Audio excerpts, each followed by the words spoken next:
Okay, so this one's going to be a little bit controversial, so strap yourself in. So I have read loads from thought leaders, interview coaches on the web recently about how important it is to do extensive research on your interviewers so that you can find some kind of common thread in your life and then find some way to drop it into your interview so that the interviewer subconsciously feels that they can connect to you and that you are like them, and we all like people who are like us and therefore be more positively inclined towards you in the interview. Now, I just don't support that approach, and there's a couple of reasons why I don't support it.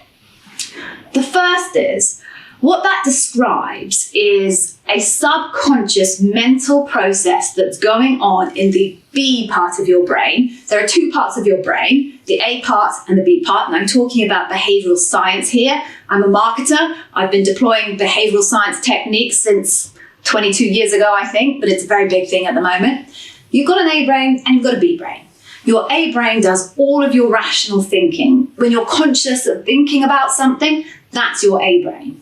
Your B brain does all of the subconscious things. So, the triggers to make you breathe in and out, that's all happening in your brain, but it's happening in your B brain. You just don't realize it's happening.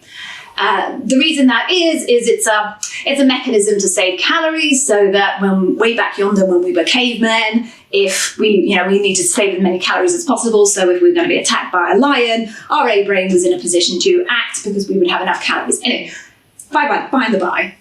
Point being, what they're trying to describe to you is trying to trigger biases, unconscious biases they're called. And that's fine if you're in a situation where somebody's not expecting that activity to happen. But when you're interviewing as many people as you do in Amazon, you're actually looking out for those types of things because you know they're going to happen.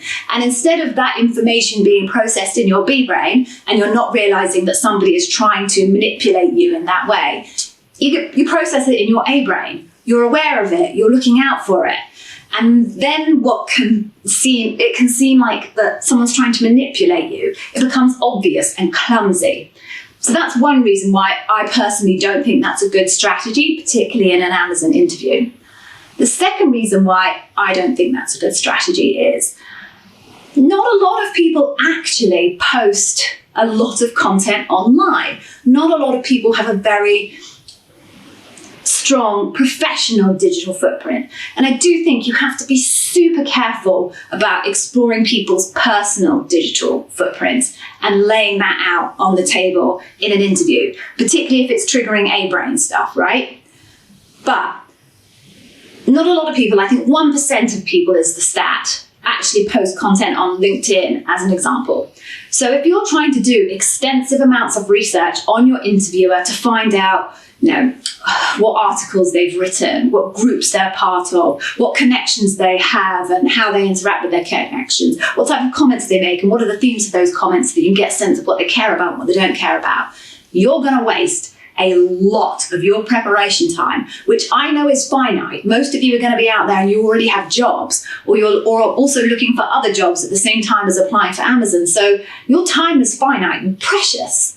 So you could burn a huge amount of that time on a completely fruitless effort to find some deep and meaningful insight or connection to your interviewer that you can then drop in the interview. You would be far better to invest that time doing your research on the leadership principles, really, really understanding them, thinking through, writing down, exploring your mental past of your previous roles to connect back to those leadership principles, practicing interview techniques.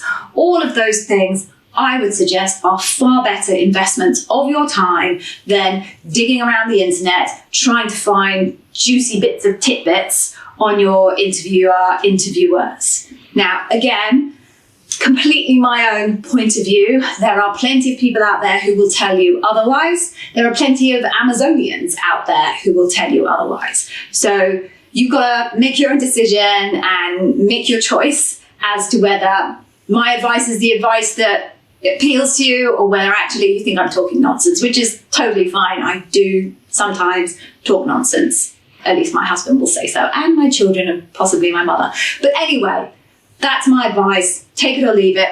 Totally up to you. So hopefully you found that video useful. Please do subscribe. I continue to add content to my channel.